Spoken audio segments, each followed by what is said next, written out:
My name's Chandra Heisel, and I'm a partner here at Silverbridge CPAs in Meridian, Idaho. And this morning, I'm here to talk to you about how to fill out your W-4. This is a question I get a lot from clients, and we just thought it would be helpful to have a video as a resource to walk through the answer to this question as you're navigating this and maybe starting a new job or wanting to make a change to what you have set up already. So I'm going to go ahead and share my screen. I've got some resources I want to walk you through. One of the first things I want to show you is what the W-4 looks like. For this video, I'm going to use the most recent W-4 available, which right now is the 2023 version. If you're watching this video in the future and there are other versions of the W-4, you might just want to take a look at what your version of the form looks like. If it's different from this in significant ways, maybe this video isn't the best resource, or you need to find something a little more updated because the W-4 has changed over time, and the guidance that I'd give you probably would be different if the form were different. So for the 2023 W-4, here's some comments I have for you. So first of all, a little bit of history. In 2017, Congress passed the Tax Cuts and Jobs Act and made some significant changes to tax law. And so some of the things that really used to matter didn't matter as much or at all. Some of the things that didn't matter as much mattered more. So it really changed the needs that employees had for withholding. So one of the things that was different is personal exemptions, which had been a feature of individual taxes for years, and that was based on the number of people in your household. Those were eliminated. So it doesn't matter anymore for your tax situation how many people you have on your return, whether it's multiple people in your household or just one. There is no personal exemption for anybody. So that's gone. And that was number of allowances was tied closely to personal exemptions. So that's part of the reason that the W-4 needed a change. The other thing that's different is the standard deduction was increased. So they doubled the standard deduction roughly. And what that did is it did help compensate for missing out on personal exemptions, but what it also did is decrease the number of people who itemize. So it's very common in today's tax world for people not to itemize deductions, even if they own a house or even if they give to charity. In many cases, the standard deduction is still higher. So when all these changes took place, and they took effect in tax year 2018 in most cases, we soon realized that the W-4 settings we already had were not always relevant or correct, even if they had been filled out correctly by the book. Some of people's tax situations were just different because tax law was different. So it took them until 2020, but they managed to revise the W-4 to try to make it a little bit more relevant for employees in the tax climate we are in now. And that's still the same tax climate we're in as of the end of 2023 as I'm making this video. So for now, our W-4s are different. So one thing you can see, we saw the filing status. You see before 2018, we had standard deductions of like $6,500. Well, now it's like almost $14,000.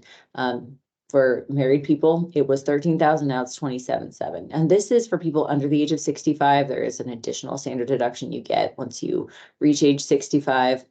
Head of household is also more than doubled. And some of that is increase in cost of living. We do see the standard deduction increase a little bit every year, but you can see it is significantly higher now than it used to be. But there is no personal exemption, so pros and cons. So a basic overview of the W-4. There's several different sections, and you're going to go through them, and we'll go through them in this video in order. You're going to go through the personal information section. You're going to look at the section on multiple jobs or whether or not your spouse works. And you'll look through the section on dependents and then any other adjustments. And then, of course, you sign it and submit it to your employer. This form doesn't need to go to the to the IRS or anywhere else. It just needs to be given to your employer because they're going to use it for their payroll withholding settings for you in whatever software they use or however they're calculating the dollars to take out of your paycheck for taxes. And that's really what we're affecting when we change the W-4. It's not changing really anything else except how many dollars are going to the IRS and to the state for your federal and your state withholding. We'll talk about states a little bit at the end. So for the personal information, so this is pretty much standard. Everyone, you want to match exactly what is on your social security card and what the IRS has on file for you as a taxpayer. You want to put your current address. Probably your employer will use this to put the address on your W-2 at the end of the year if they're mailing it to you, or just on the tax reporting they're giving to the IRS about you. So, make sure that that's updated. If you move, you want to maybe go and do a new W-4 to get this updated so that they have this information correct. Now, importantly, you want to take a look at your filing status. That's another thing that maybe changes if your marital status changes. Single, as we were going through the standard deductions, single standard deductions about half of married. So if you are single, or if you're going to be filing married, filing separate, you want to go ahead and mark that first box. Married, filing jointly, you go ahead and mark the second box. That's going to use the standard deduction for a married couple. So there is a downside if you both mark married, filing jointly. Well, you can adjust for this later, but just be aware, if you're both marking married, filing jointly, and nothing else on the form, it's going to take the married standard deduction on both spouses' income. So if you have two working spouses, you can end up under withheld if you both do that and make no other adjustments. And then finally, head of household. If it's you're a single parent, you're only going to mark this if you have dependents. People think a lot of times I'm head of household because I'm the only one, or I'm the wage earner. But if they don't have minors who are dependents, then they're not going to be filing taxes as head of household. And so that actually head of household gets a higher standard deduction. It may overstate your deductions and under calculate withholding. So be careful about marking head of household. Make sure that that's actually going to be your tax filing status.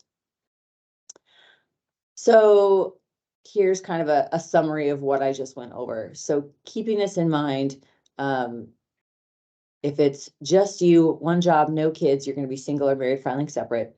If it is you and you have minor children, or and your spouse doesn't work, you're going to go ahead and mark married, filing jointly. Even if your spouse does work, you can mark this box, but I'm going to show you how to modify it.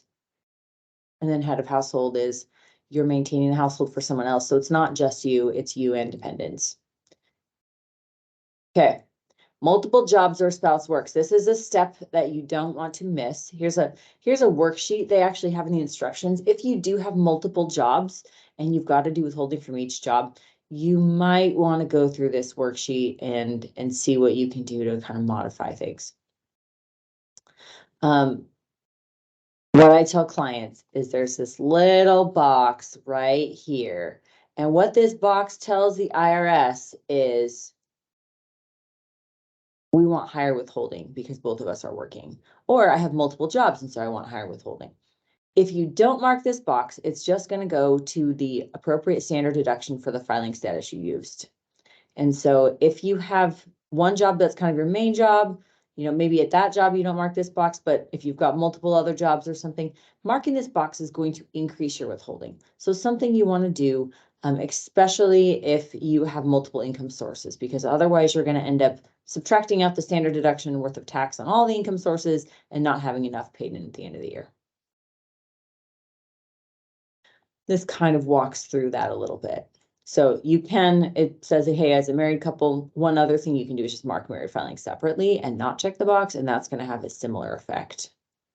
But I mean, typically I have clients who want to kind of mirror their actual filing status. So I would say, go ahead and mark married filing jointly, but then check the box if both spouses are working. Step 3, claiming dependents. Now, this part you do not have to do if you want to be conservative. What it's going to do is it's anticipating that you're going to receive a credit for your dependents. So if you have a child who is under age 17 at the end of the year, they're going to, under current tax law, receive a tax credit. You're going to receive a tax credit for them in the amount of $2,000. If you have a dependent who's still your dependent and qualifies, and they're 17 or over, you're going to get a credit of $500 for that dependent. So what they're saying here is anticipate your child tax credit you're going to get and go ahead and put it in the box. Now, if you're trying to kind of laser accurately get this, you want to make sure that you're kind of close to breaking even. And I have questions, or clients ask that question, how do I break even? You probably want to put an accurate number in this box. If you're not sure, or your dependent amount's going to change and you're going to not update the W-4 when it does, right? Maybe you got a kid who's close to turning 17, or close to not being independent anymore. just be careful about putting this in because it will continue to adjust for this like forever until you update a new W-4, and you're not required to update your form every year, and some people don't. So you might find yourself 5 years down the road still using the same W-4. So if you're not going to be updating the W-4, I would just say be conservative on step 3, or just aware of like what the future may hold for you. And what this is going to do is going to say however much withholding you were going to have. If you were going to have $10,000 of withholding and you put $2,000 in this box, you're going to have $8,000 of withholding actually. So whatever the software was otherwise calculating based on your filing status and based on the multiple jobs box, it's going to reduce it by the dollars you put on this line. So this does have a pretty significant effect on how much is withheld for you during the year. So you just want to be careful as you're making this decision that this is something that you actually want to do and that you're aware of it and maintain it if it needs to be maintained. If you are anticipating a credit, and again, this is going to be for people who are watching that W-4, maybe filling out a new one every year, you can go put in education credits here. If you anticipate an earned income tax credit or an electric vehicle credit or anything, any significant credit that's going to have a significant impact on your taxes, you can adjust your withholding for that. Again, if your goal is to get to 0, you might want to do that. But just don't forget to update it next year if that's a credit that doesn't repeat, right? Sometimes we get a credit one year and we don't get a credit in the future. So I would say the other credits section, I don't always see clients complete because maybe they don't want to have to watch it like a hawk or change it every year. So it's kind of optional. It's up to you. And then finally, other adjustments. And other adjustments is sometimes I have people just say, well, I need to withhold more. And how do I do that? And if all your other settings are already correct and you just need to modify it so that more is being withheld, this step is good for that. So there's a few different ways that you can change your overall withholding picture on this step. The first one is to enter in some other income. So this is going to be other income that doesn't have withholding. It's not going to calculate self-employment tax on this. So if you have like a Schedule C or something, there's limited use to it. But hey, I have investment income of $10,000 and I know that I'm going to have tax on that. You can write in that other income on line 4A here. And that will cause the software to treat you as though you have $10,000 extra income for the year, and every pay period is going to calculate just a little more withholding because of that. You can also claim extra deductions. If you know that you're going to itemize deductions and it's more than the standard deduction, you can put the additional deductions you're going to get beyond the standard deduction what it would have been, and 4B will decrease your withholding appropriately for that. Sometimes I see clients use these lines, they may or may not. The other thing is kind of just a paint with a large paintbrush. Here I want to make a big change and just have extra withholding. And so line 4C, I sometimes, and in fact, I think this is the most commonly used area in this step, is I just want $100 extra every paycheck, or I want, $50 extra every time I get paid. Well, that 4C does that. And what it's going to do is it's going to add on these dollars every time you get paid to whatever your withholding would have calculated to under the other settings on the form.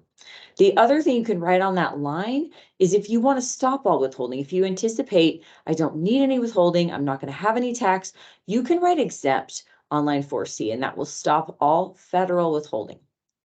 Now, that kind of walks us through the form. You can go through this worksheet to kind of determine exactly what your itemized deductions are likely to be, and this kind of shows you what you can do. And the step 5 is go ahead and sign it, and then you're going to give it to your employer, like I mentioned. It's not valid officially until you've signed and dated, and be aware there's going to be times you may want to update, as we've kind of talked about as we've gone through. Sometimes I will tell clients, please go change your W-4 because I feel that their settings are set too low, their withholding's not enough. Other times it's maybe too high, and I'll say, hey, do you want to get a refund this big? Because that's what your W-4 is causing. And so certainly early in the year when you're doing your taxes and you're looking at how last year went, if you're not happy with where things were, you might want to be making changes. If there's a significant change to tax law, you might want to reflect what you expect the impact to be on your W-4 because there's potentially going to be some different calculations being used. If you have something change in your life, right? Your marital status changes, you have a kid, you have a big tax credit you're expecting and you're wanting to, account for that and not over withhold for the year. those are all different reasons why you might want to make a change to your W-4, but it is not required. You have to submit a W-4 when you start a new job, but after that, it's kind of up to you to make changes whenever, however often you feel like that's appropriate and you want to. I do want to spend a few minutes talking about states. So we practice in the state of Idaho, and a lot of our clients are in Idaho. So I want to go through the Idaho W-4 just a little bit. There's not a lot to it. It's not a very complicated form, but I want you to be aware that your state probably has its own version of this form for state withholding. When the employer sets you up, if you only fill in a federal W-4, they'll probably just use the federal settings for the state. So just, think about if there's something that's different for state tax than for federal, or sometimes you'll see a different outcome on your tax return for federal versus state. For federal tax, we have big old child tax credits that for state, in our state, in the state of Idaho, there are child tax credits, but they're much smaller and they usually don't have the same impact. Also in federal taxes, there's a lot more brackets. In Idaho, the brackets are pretty flat, and pretty quickly you get to the top bracket, which is not that high, and everything's kind of flat after that. So your tax picture can be different for federal than it is for state. So just because you've done the federal doesn't mean you're done. So I want to take a look at the Idaho W-4 here. So first, let me show you the form. The Idaho W-4, first of all, they didn't used to have one at all, and it was just you had to write Idaho in on the federal W-4. If your state doesn't have a state W-4, that will work. You can write the state name on a federal W-4 and modify your withholding settings if you want to do a different setting for state than you do for federal. But I think most states do have their own state W-4. So here's Idaho's. The form's very simple, and it looks like a pre-2020 federal W-4. You choose your withholding status, you choose your allowances. If you want any additional amount withheld, you enter it here, and then you put your personal information below it and sign. So kind of a simplified version of the federal W-4. So keep in mind, one of the things that I mentioned on the federal W-4, that when you use married, it's using that married standard deduction, which is twice as high as a single. That works fine if only one of you is working and you're going to be filing jointly if you're in a married couple. But if you're in a married couple where both spouses work, you might want to choose married but withhold at single rate, which is going to take out only the single standard deduction instead of the married standard deduction. Because if you're both taking out the married standard deduction worth of tax, you're going to end up under withheld. The next thing that you want to look at on the Idaho W-4, because it's still doing the thing that we had before 2020, it's still got the Idaho allowances. And so the Idaho allowances, the bigger this number is, if you put 10, your withholding will be less than if you put 0. So if you go with 0 allowances, it's not going to adjust at all. The more allowances you put, the more child tax credits is assuming you get, and the lower tax withholding it thinks you need. And then, of course, it's got the popular adjustment line is additional amount you want withheld. So you can just say, you know what, I'm coming up short by this many dollars a year. This is how much I want taken out from this job for each paycheck. And you can just enter dollars right here. And so that is a common way I see clients get in there and make changes.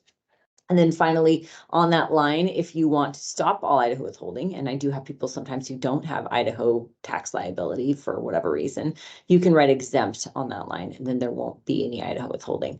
It's a good idea if you don't anticipate having a liability, you don't want to be paying in and then having to go file and get a refund at the end of the year. So that concludes our presentation. I hope you find this helpful and that I've done a good job of explaining it to you. If you have more questions for us, feel free to reach out to our firm. You can reach us at admin@silverbridgecpas.com if you don't have a specific CPA or contact at our firm already, or we're always happy to be a resource to you. You can call us at 208-376-8808. During business hours, we have our phones available, and we'll be happy to assist you with any questions you have. Best wishes to you, and may your W-4 settings be perfect and get you exactly where you want to be at the end of the year. Thanks for your time today. It's been fun.